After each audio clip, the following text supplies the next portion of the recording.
In this video, we're going to talk about and discover the one swing fits all secret. Now, some of you are already saying, no, there is no one swing fits all approach, but hear me out. So this was answering a reader question, do you believe in a one swing fits all hitters? We're going to talk about and define which part of the swing are we talking about with fitting all hitters, one swing fits all.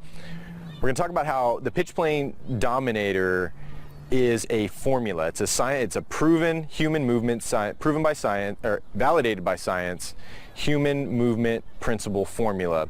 And we're going to talk about some of these principles like gravitational reaction forces and forward momentum, transferring into angular momentum, springy fascia, and centripetal versus centrifugal forces.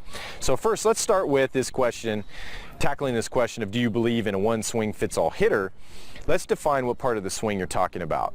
Now, there's certain parts of the swing that we don't try and change. Now, yes, set up things like if a young hitter's got his hands up here, do we want to change that? Probably in the beginning, just to get them a little bit more in a foundational, normal, conventional position. Most likely if they're doing that with their hands are way up or they're way down, they're copying some major leaguer, which we do want to promote. We want them to copy and try and experiment. And we want them to do these things, but we also want to make sure that in a foundational sense that they're starting from a much better position. Once they get a hold of whatever it is that we're teaching them, they can feel free to do whatever it is they want as long as they stay within the bumpers, which we'll talk about in a little bit, the bowling bumpers. But the swing, when we look at it through the lens of the pitch plane domination, it is a formula. It doesn't matter how big the hitter is, doesn't matter how young they are, how seasoned they are, whether you're talking baseball or fast pitch softball or slow pitch softball. That stuff doesn't matter. What matters is how they're using their knee action. When they're accelerating their barrel, how they're accelerating the barrel, what shape does their barrel path look like? Are they getting the barrel on the plane of the pitch early as soon as possible, and are they keeping that barrel on plane and chasing that ball, even past impact, barrel chasing ball? So when I talk about a one swing fits all hitters, I say yes, because my definition of a one swing fits all is I relate it back to human movement rules that are validated by science. Some of these rules are gravity, right? You're on Earth, you jump out of a plane, you got a parachute on your back, you're going to fall down 100% of the time, unless you have some flying apparatus that can allow you to go against gravity, but you are going to fall 100% of the time. That is a human movement rule here on Earth. You are going to fall. So we use gravitational forces and we also use gravitational reaction forces. So the idea that if you push into the ground's going to push back with equal and opposite forces. These are Newtonian laws. Those are laws that you can't escape no matter what if you're on Earth. One of the other laws that we use is forward momentum. This is in another course beyond us, but how that transfers into conserves into angular momentum, which we will talk about in the barrel acceleration step 3 module in this course. And forward momentum is just being, hey, getting a head start. I tell my hitters, when you look at a 4x100 meter relay race, you don't see the people standing there waiting for the baton, just standing static. Once their teammate starts to approach, starts coming up, they start jogging, they start getting out in front to build some momentum, get a head start, so they can grab that baton and explode to the next person or the finish line. Along with that, we're transferring that forward momentum where we're actually moving to angular. So we're going to stop our body at some point from going forward, and we're going to change it into an angular or a rotational type of movement. It just gets transferred. Those things, think about the ice skater. When she's spinning around and she's got her arms out, she's spinning a lot slower than if she pulls her arms in. That's conservation of angular momentum. Just like in acrobats, when you go to the circus and they're on the swinging platform and they got momentum, the platform and them are kind of one as energy, and then you're going to see them use that momentum and jump into the person that's swinging upside down is going to grab them by the hands and help flip them over. And what they're doing, they're taking and transferring linear momentum or forward momentum. One of the other laws that we talk about is springy fascia. Now, this is in the Catapult Loading System online video mini course, but how the body actually loads itself. It isn't a separation thing where the hands go back towards the catcher, separates from the front front landing foot, that's not how the body loads. And the body isn't a bunch of rubber bands. It's more of springy tissue. It's more of like a spring, a bunch of springy tissue that's all weaved together, and how we load that is a human movement rule. There's a lot of study and research that's coming out now that is pointing to springy fascia for like connective tissue. It's this idea of, say, if you took your finger and you put it on, say, your thigh, if you're sitting there watching this, put it on your thigh and try and slam your finger down as hard as you can on your thigh. Then take that finger, relax it, so no muscle usage, and just flick it down. Flick it down. Okay, I'm sure that you'd feel a little bit more force when you flick it than when you try and do it yourself. But if you put it together now, if you use the flick and the muscle, you can do things a lot harder. And that's what we look at in the human body. It's a human movement rule. Connective tissue plus muscles and bones equal repeatable power and effortless power, not powerless effort.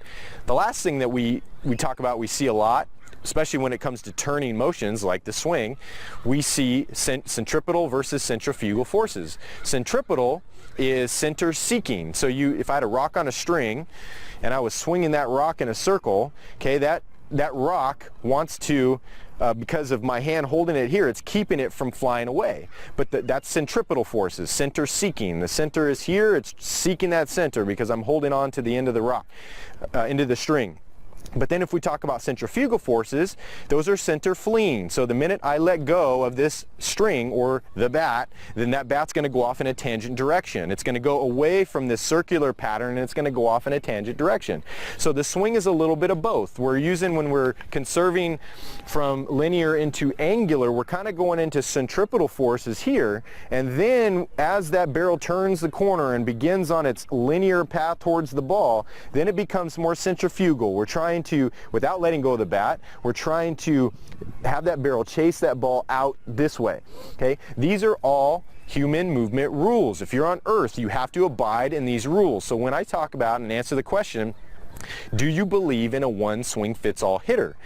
Yes, I do. When it comes to these principles of human movement, I tell my hitters, think about it like bumpers when you go to bowling, right? You keep throwing all these gutter balls. So you ask the manager, hey, can we put some bumpers in the thing? So they put the bumpers in and it keeps the ball from going into the gutters, so that you're going to have a better experience bowling.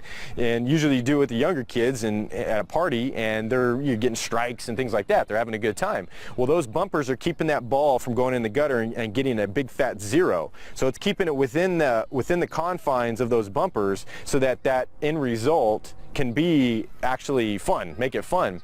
So think about human movement rules, or these principles, as the guiding bumpers. You can do whatever the swing can look however it wants in between, but as long as you're using gravitational forces, for our sake in this course, are we using the action? Are we using the action? Are we landing shorter? And are we staying shorter? Are we using forward momentum? Okay, are we falling forward at some point? Whether we're wide or no stride, we can still fall forward. We still can shift. If I'm wide, I can still shift and shift, right? You can see, based on something in my background, you can see whether I'm shifting or not shifting. So are we using forward momentum? Are we turning? Are we going into angular momentum correctly? Are we keeping a slight bend in this front arm at the start of the swing? Or are we barring out? And it's going to cause a slower turn, which, well, as a result, will cause that hitter to have to make a quicker decision to commit to a swing, when you want to make sure you have the longest possible time to decide to swing. So in other words, you lock out, you're going to turn slower. So we got to make a decision, especially on an inside pitch or a higher pitch. It's going to be perceived as faster to the hitter. You have to decide sooner whether you're going to swing or not. So I like my hitters to keep a slight bend in this front elbow when I launch my swing, so that I can turn quickly if I need to, if it's inside or high. And if it's outside or low, where it's perceived slower to the hitter, and we'll talk about Perry Husband's effective velocity more later in a later video, but hey, if it's lower and it's perceived slower to me, then I can go from bent to straight and maximize my ball exit speed and my distance. Does that what that looks like? Are we using springy fascia or not? If I'm not using springy fascia and I'm just keeping my shoulders pointing at the pitcher the whole time, and as I go like this and then I swing, I'm not taking slack out of the system. I'm not charging those springy tissues. So those kind of cut and dry, black or white, yes or no? That is a one swing fits all for hitters. Again, centripetal and centrifugal forces, they're all laws that we all humans have to abide by, and animals and everybody else on Earth. As long as you're on Earth, you've got to abide by these laws. Think about them again like these bumpers in bowling. So in this video, we talked about discovering the one swing fits all secret. We answered the reader question of, do you believe in a one swing fits all hitters? We talked about defining which part of the swing you're talking about when we're one swing fits all. We talked about how the pitch plane dominator is a formula. It's a scientifically validated formula. And we talked about some of the principles and how we liken them to bowling bumpers.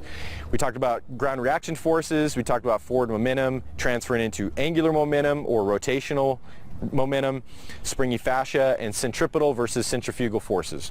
We'll see you in the next video. The Hitting Performance Lab wants to know, did you know that reducing ground balls and swing and miss strikeouts has less to do with hand path and more to do with knee action? Have you ever heard, finish taller? To drive the ball, you have to uppercut. Well, we created a free video revealing the results of a scientific study that showed a reduction in ground balls of 27% and an increase in productive balls in the air of 24% over 200 swings without messing with hand path. Click here now to get the video while it's still free.